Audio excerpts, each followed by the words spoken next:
Life story channel में आपका स्वागत है। हमारी आज की कहानी है जिम्मेदारियाँ। आज जैसे ही आरती अपने ऑफिस से घर वापस लौटी तो अपना बैग मेज पर पटक कर मुंह बनाते हुए सीधे रसोई घर में चली गई। आज फिर से काम करते करते वो गुस्से में भुनभुनाती जा रही थी। न जाने चाहते क्या है ये लोग मुझसे। घर की बहू हूँ तो सारा काम करना क्या सिर्फ मेरी ही जिम्मेदारी है। सासू माँ तो मेरे आने के बाद ऐसे महारानी बनाकर बैठ जाती हैं जैसे मेरी शादी से पहले इस घर में उनके आसपास नौकर चाकर मंडराते रहते थे। आखिर किस जन्म की दुश्मनी निकाली जा रही है। अरे मुझे तो यह समझ में नहीं आता कि अगर मेरे साथ घर का थोड़ा बहुत काम करवा देंगी तो कौन सा पहाड़ टूट पड़ेगा। क्या इनके हाथ पैर घिस जाएंगे। आखिर मैं भी तो इंसान हूँ।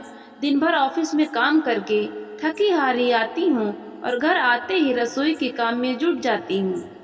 यहाँ तो सासू माँ को तो रामायण पढ़ने से फुर्सत ही नहीं है और कुछ सूझता नहीं तो सहेलियों संग टहलने निकल जाती हैं। बड़बड़ाते हुए आरती बर्तन धोने लगी और एक के बाद एक बर्तन जोर जोर से पटकने लगी। प्रतिमा जी अपनी बहू के गुस्से का कारण भलीभांति जानती थी, लेकिन उन्होंने कोई प्रतिक्रिया नहीं दी। आखिर कितनी देर तक काम करती। बहू के जाने के बाद सुबह से लेकर शाम तक घर गृहस्थी का सारा काम करते करते वो भी बुरी तरह थक जाती थी। इसलिए शाम के वक्त वो केवल अपने लिए कुछ समय निकाला करती थी। दरअसल आज के ज़माने की एक मॉडर्न लड़की थी आरती। पढ़ी लिखी भी बहुत अच्छी थी। पढ़ लिख कर एक आत्मनिर्भर महिला बनना उसका सपना हुआ करता था। इसलिए जब उसकी पढ़ाई लिखाई समाप्त हुई तो उसने नौकरी के लिए आवेदन देना शुरू कर दिया। और जब प्रतिमा जी के बेटे विकास के साथ उसका विवाह तय किया गया तो यह बात उसने सबके सामने स्पष्ट रूप से जाहिर कर दी थी कि विवाह हो जाने के पश्चात अगर कहीं अच्छी नौकरी मिली तो उसकी नौकरी करने से किसी को कोई एतराज़ नहीं होना चाहिए। इस बात से विकास को भी कोई परेशानी नहीं थी। न ही विकास के माता पिता को इससे कोई आपत्ति थी कि उनकी बहू नौकरी पेशा हो। बड़ी हंसी खुशी के साथ शादी की सभी रस्में पूरी हुई और आखिरकार आरती इस घर में बहू बनकर आ गई। अपनी नौकरी के लिए उसने कोशिशें जारी रखी थी और अभी विवाह को 5 महीने ही हुए थे कि आरती को एक अच्छी नौकरी मिल गई। आरती नौकरी लगने से बहुत खुश थी, लेकिन प्रतिमा जी ने सब परिवार वालों के सम्मुख एक बात स्पष्ट तौर पर कह दी कि बहू की नौकरी करने से मुझे बिल्कुल भी कोई एतराज़ नहीं है, परंतु अब पूरे घर का कार्यभार अकेले संभाल पाना भी मेरे बस की बात नहीं है। इसलिए बहू को घर के कामों में भी हाथ बटाना होगा। प्रतिमा जी की इन बातों को सुनकर परिवार के सभी लोग आश्चर्यचकित रह गए और आरती को जैसे काटो तो खून नहीं। फिर विकास ने कहा, माँ आप तो यह जानती हैं कि आरती को यह नौकरी कितनी मुश्किल से मिली है। हमें आपसे यह उम्मीद तो नहीं थी। तो प्रतिमा जी ने कहा, बेटा मेरे कहने का ये मतलब नहीं है कि घर का सारा काम बहू को ही करना होगा। मैं तो केवल इतना ही कहना चाहती हूँ कि मेरी अपनी भी कुछ सीमाएं हैं। उम्र बढ़ने के साथ मेरी कार्यक्षमता भी धीरे धीरे कम हो रही है, इसलिए पूरे दिन का काम तो मुझसे नहीं हो पाएगा। हाँ, जितना बन पड़ेगा उतना ज़रूर करूँगी। इधर आरती अपने सपनों के साथ कोई समझौता नहीं करना चाहती थी, इसलिए उसने घर की साफ सफाई और झाड़ पोंछ के लिए तो एक काम वाली बाई लगा ली, लेकिन बहू की अनुपस्थिति में घर का बाकी सारा काम उसकी सास प्रतिमा जी को ही संभालना पड़ता था।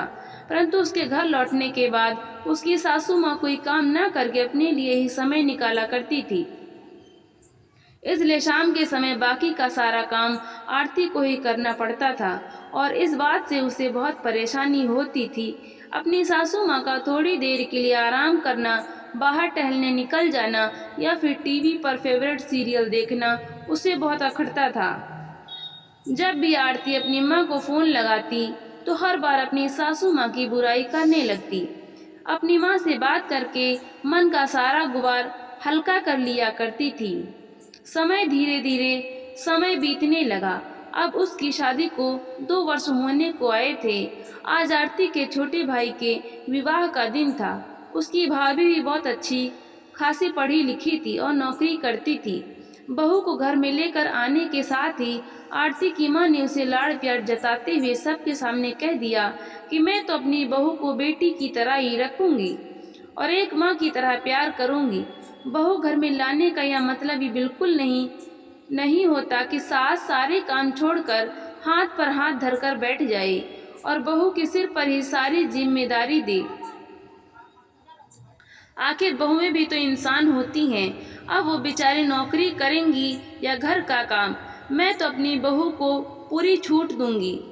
बहू के सिर पर हाथ रखकर उसे प्यार से सहलाते हुए आरती की माँ ने कहा तो अपनी माँ के ऐसे विचारों को सुनकर आरती बहुत प्रभावित हो गई और अपनी माँ की सोच पर गर्व करने लगी।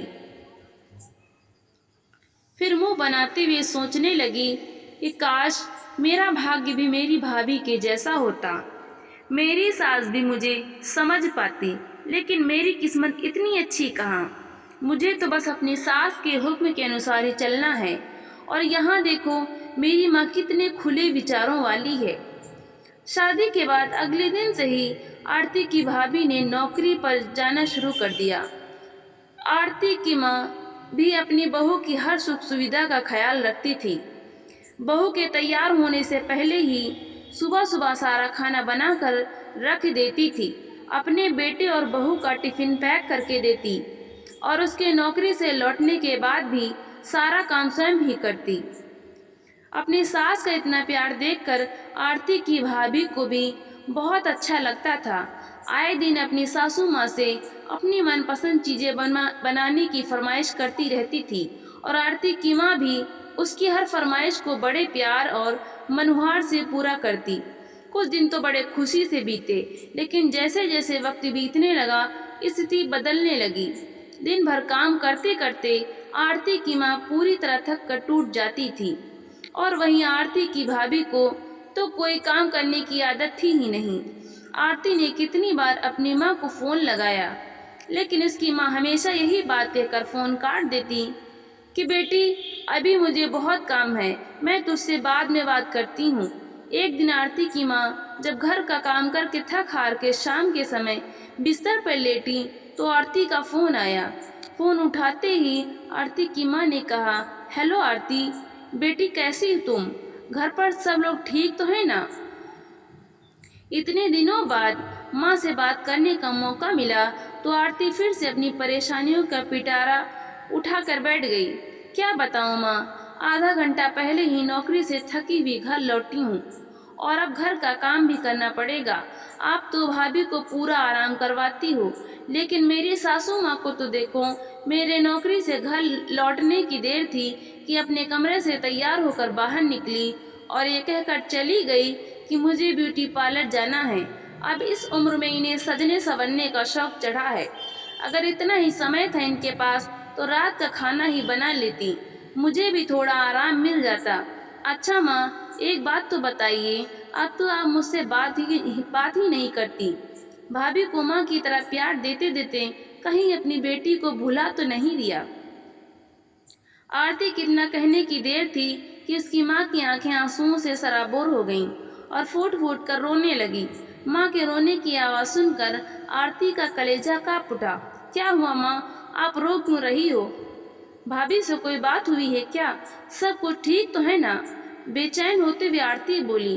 फिर उसकी माँ ने कहा, बेटी मुझे तो कुछ समझ में नहीं आता। मैंने तो तेरी भाभी को हमेशा अपनी बेटी की तरह ही माना था।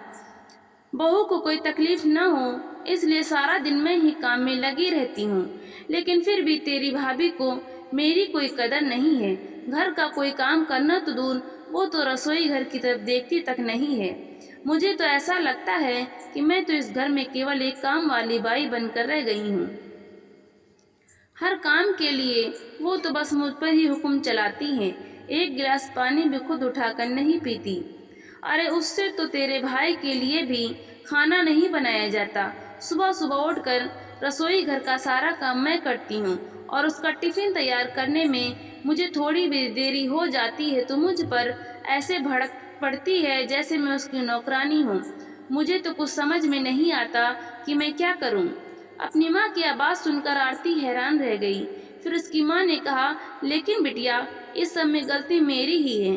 तेरे पापा ने मुझसे कितनी बार कहा था कि मुझे बहू को उसकी जिम्मेदारियां एहसास करवाना चाहिए। थोड़ा काम उसे भी करने देना चाहिए। लाड़ प्यार में इतनी छूट भी नहीं देनी चाहिए कि बाद में पछतावा हो। आरती बेटी, आज मुझे एहसास हो रहा है कि तेरी सासू माँ ने सारी जिम्मेदारियां अपने सिर पर न लेकर बिल्कुल ठीक किया था। घर का काम मिल बांट कर करने का उनका फैसला एकदम सही था। भले ही वो तुम्हें बुरी लगती हो, लेकिन यह बात भी बिल्कुल सही है कि हर इंसान को अपने लिए भी थोड़ा समय चाहिए होता है। अगर मैंने भी समधन जी की तरह समझदारी से काम लिया होता तो आज मेरी ये दुर्गति न होती। मैं भी उनकी तरह आत्मसम्मान से जी रही होती और उम्र के इस पड़ाव में जीवन का भरपूर आनंद ले रही होती। माँ की बातें सुनते सुनते आरती की आंखों से आंसू बहने लगे। अपनी माँ की हालत के बारे में सोच सोचकर उसका कलेजा फटा जा रहा था। कांपते हाथों से उसने फोन रखा। मन में विचारों का तूफान उमड़ रहा था। रह रहकर अपनी माँ की चिंता सता रही थी। फिर स्वयं को संभालते हुए रसोई घर का काम करने के लिए जैसे ही वो कमरे से बाहर निकलने लगी तो देखा उसके ससुर जी हाल में ही बैठे थे। तभी उसकी सासू माँ भी ब्यूटी पार्लर से वापस आई तो ससुर जी मुस्कुराकर चुटकी लेते हुए बोले, अरे भाग्यवान, अब तुम्हारी उम्र हो चुकी है और अब इस उम्र में भी तुम्हें ब्यूटी पार्लर जाने की क्या सूझी है। तभी प्रतिमा जी भी हंसते हुए बोली, अरे आपको कैसे पता चला कि मैं ब्यूटी पार्लर गई थी? लो, क्या मैं नहीं जानता कि तुम्हारे बालों की सफेदी अचानक कहाँ गायब हो गई? लेकिन एक बात तो बताइए प्रतिमा जी, अब इस बुढ़ापे में सज सवर कर क्या करोगी? फिर प्रतिमा जी मुस्कुराते हुए बोली, अरे मेरा दिल किया तो चली गई ब्यूटी पार्लर। जानते हैं, सजने संवरने का शौक तो मुझे पहले भी था, लेकिन सारी उम्र की जिम्मेदारियों में ही उलझ कर निकल गई। अच्छा, तो बुढ़ापे में अब आप अपने शौक पूरे करने चली हैं। आप उनके पति ने फिर से उन्हें चिढ़ाते हुए कहा तो प्रतिमा जी बोली, किसने कहा कि बुढ़ापे में अपने शौक पूरे नहीं किए जा सकते? अरे यही नजरिया तो बदलने की जरूरत है। उम्र का हर पड़ाव एक नए अनुभव, नई चुनौतियां और नई ख्वाहिशें लेकर आता है, परंतु जिंदगी के हर पड़ाव में हमें तो बस जिंदगी का मजा लेना चाहिए। अरे हाँ, एक बात तो मैं आपसे कहना ही भूल गई, कल से पास वाले पार्क में योगा क्लासेस शुरू होने जा रही हैं। प्रतिमा जी ने कहा तो उनके पति बोले, अच्छा जी, तो अब हमारी श्रीमती जी योगा क्लासेस भी अटेंड करने वाली हैं। फिर प्रतिमा जी ने कहा, जी हाँ, और मैं अकेली नहीं, हम दोनों। और फिर अपने पति के पेट पर हल्की सी थपकी देकर उन्हें छेड़ते हुए कहने लगी, देखिए तो तोंद बढ़ती जा रही है आपकी, और ऐसे में तो मैं फिट दिखूंगी तो लोग आपका ही मजाक बनाएंगे। ये बातें करते हुए वे दोनों हंस पड़े। इधर अपने सास ससुर की यह बातें सुनते हुए आरती के चेहरे पर गुस्से की अपेक्षा एक प्यारी सी मुस्कान तैर गई। फिर दिमाग में ख्याल आया कि आखिर मेरी सासू माँ गलत कहाँ थी। विवाह के बाद एक औरत को घर की जिम्मेदारियाँ और अपने बच्चों से वक्त ही कहाँ मिल पाता है, और यदि अब वे अपने शौक या हॉबी को समय देना चाहती हैं तो इसमें कोई बुराई नहीं है। आखिर उन्हें भी तो दुनिया की ताज़ी हवा के झोंकों का स्पर्श करने का अधिकार है, इस उम्र में भी आनंद से जीने का अधिकार। तो दोस्तों, आपको हमारी ये कहानी कैसी लगी? लाइक करें, कमेंट करें और शेयर करें, और ज़्यादा से ज़्यादा सब्सक्राइब करें। तो मिलते हैं हम अगली कहानी के साथ। धन्यवाद।